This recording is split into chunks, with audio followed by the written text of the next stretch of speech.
This is a special request video. I am going to teach you how to make French toast two different ways. We're going to make a dessert French toast and just your regular French toast that you would eat with maple syrup or jam or anything that you like on your French toast. The first thing you will need is bread, of course. And I have cut my own bread. And the dessert French toast I cut into about a 2-inch slice. That's how thick it is.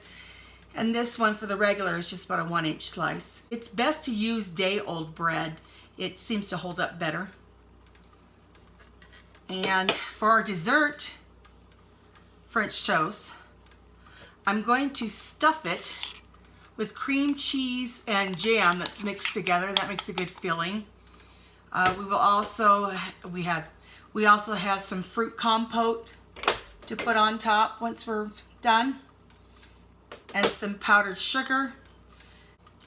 And of course we will also need our egg batter to dip our French toast in. So in order to make our egg batter, what we're going to need is 1 cup of milk, 2 eggs, a pinch of salt, cinnamon, if you like that,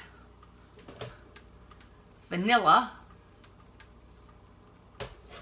We need to put our pan on the stove and turn it on to medium. I like to spray my pan with a little oil spray. Whether you're using a non-stick or stainless steel or cast iron, that's what I like to do. Okay, first thing we need to do is mix our eggs and our milk and our cinnamon together. So we're going to pour in 1 cup of milk. We're going to add in our 2 eggs.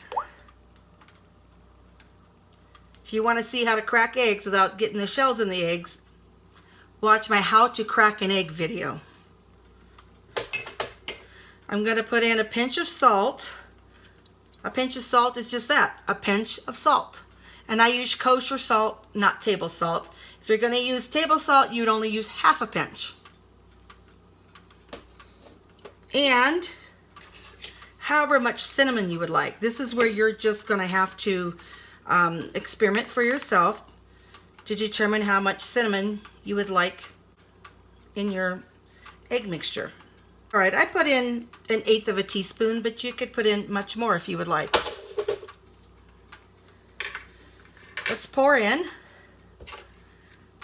half a teaspoon or more of vanilla. This also depends, on how you like it. If you want more, you can put in more.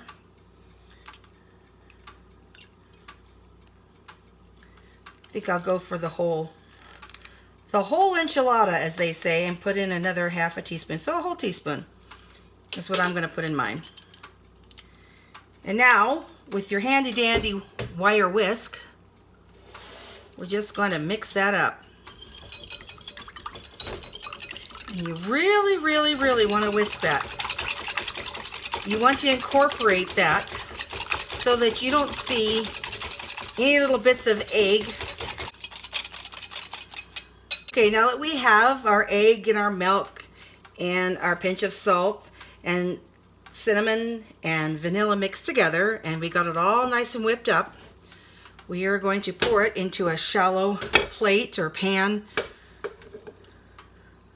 whichever is going to fit your piece of bread in, because you're going to want to dunk it in here, so you want that bread to fit.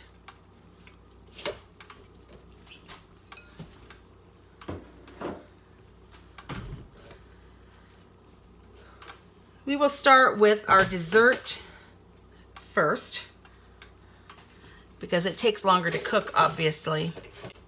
All right, now that we're ready to start our dessert French toast, dessert is always best first, right? We're just going to cut a little slit in the top of our piece of bread. We're not going to cut all the way through. We just want to create a pocket. You're just going to take your knife and kind of cut down in there, but don't cut it all the way through. So you see, you can even use your fingers a little bit to pull it back. See? So we've created a pocket. Now I'm going to take my spatula. This is called an offset spatula. And we're just going to tuck this yummy goodness on the inside. Oh my goodness, it's going to be so good. You can pack it fairly full.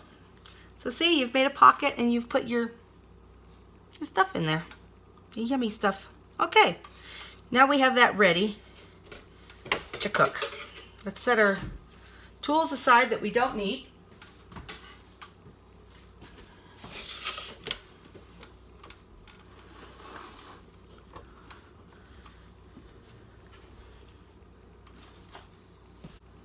Take our butter, get that in the pan. Looks like we're only going to need half of that, so maybe just half a tablespoon. Here we have and our egg and milk dip with our cinnamon. All yummy goodness. We're going to take our bread and we're going to just dunk it in there, but only for a couple seconds. Then, using your handy dandy fingers, you're going to move it over for just for a couple of seconds. You don't want to get too soggy, and lay it into your pan. So some of the bread has soaked up your batter, and we are ready to cook.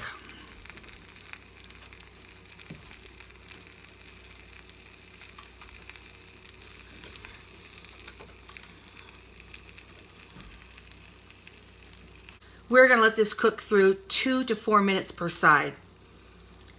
After a couple of minutes, you're going to want to check. You're just going to lift the toast up and see if it's a little bit browned on the other side, on the side that's cooking on. When it's getting nice golden brown, then you want to flip it over and cook the other side. There are many recipes on the internet for French toast. I encourage you to Google French toast recipes, and so many different kinds will pop up. You don't have to make a sweet one. You could make a savory one where you put in cheese and meat or anything that you would like inside bread. Just think of it almost like a sandwich. So whatever you like in a sandwich, you could do that too.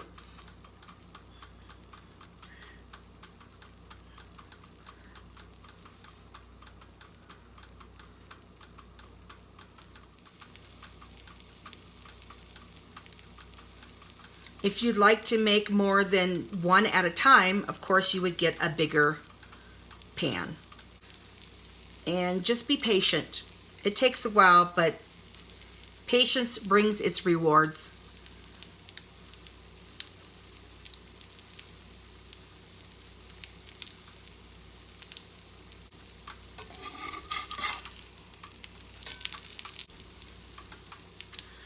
I wouldn't turn the heat up higher than medium-high. I'd like to keep it in between medium-high. Homemade bread makes great French toast.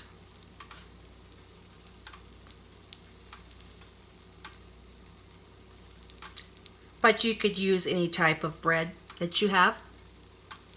It's all good. Okay. Lifting it up, and I see that it's nice and golden brown on one side, and I'm going to flip it over. You see that?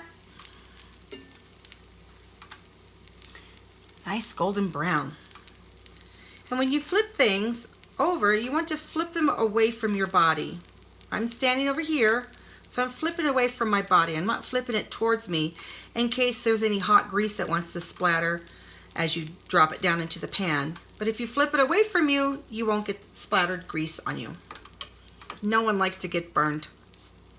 Okay, cook the second side. It can take 2 to 4 minutes, possibly longer, depends how high your heat is. Of course, every couple of minutes you want to check to make sure the underside is not too brown or not too light. You want it nice and golden brown.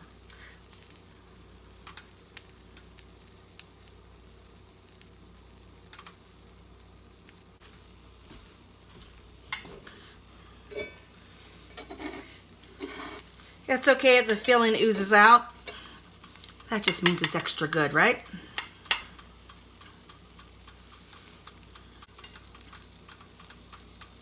Okay, now that I feel that it's done and it's nice and golden brown on the bottom side, I like to use my fish spatula because it can really spread out and get me that piece of bread.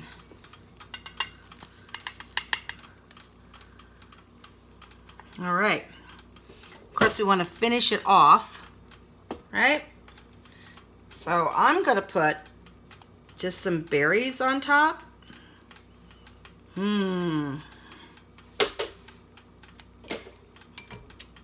And some powdered sugar. This would be delicious too with a nice scoop of ice cream.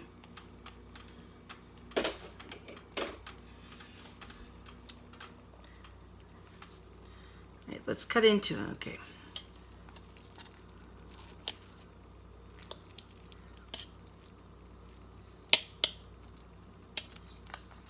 Oh, cutting into it. Look at that. Filled full of yummy goodness.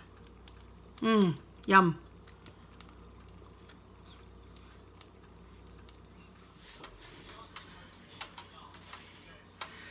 Now we're going to make traditional French toast. Of course, we're going to need to put our butter in our pan. Hopefully our pan is nice and hot. Watch out for the steam. Dunk your bread in about a second. Flip it over another second. Take it out. Stick it in your pan. This is just your plain piece of bread.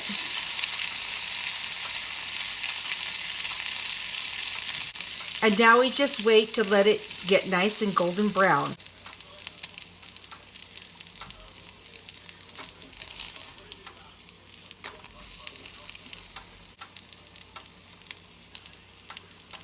Don't forget to check every once in a while to make sure it's not getting too dark. You just really want it golden brown.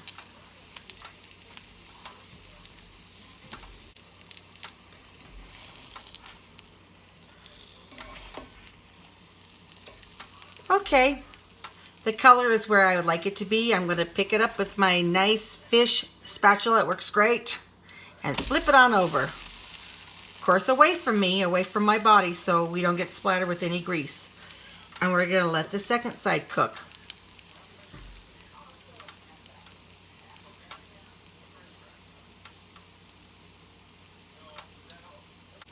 I switched from my offset spatula to the fish spatula. It just seems to pick up the bread better.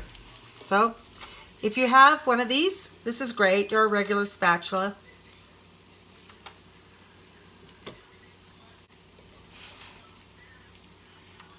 Alright, I'm happy with the second side. So, you just simply turn off your heat, take your toast out of the pan, stick it onto your plate, possibly put more butter, and add some maple syrup. And there you go. Regular French toast, traditional.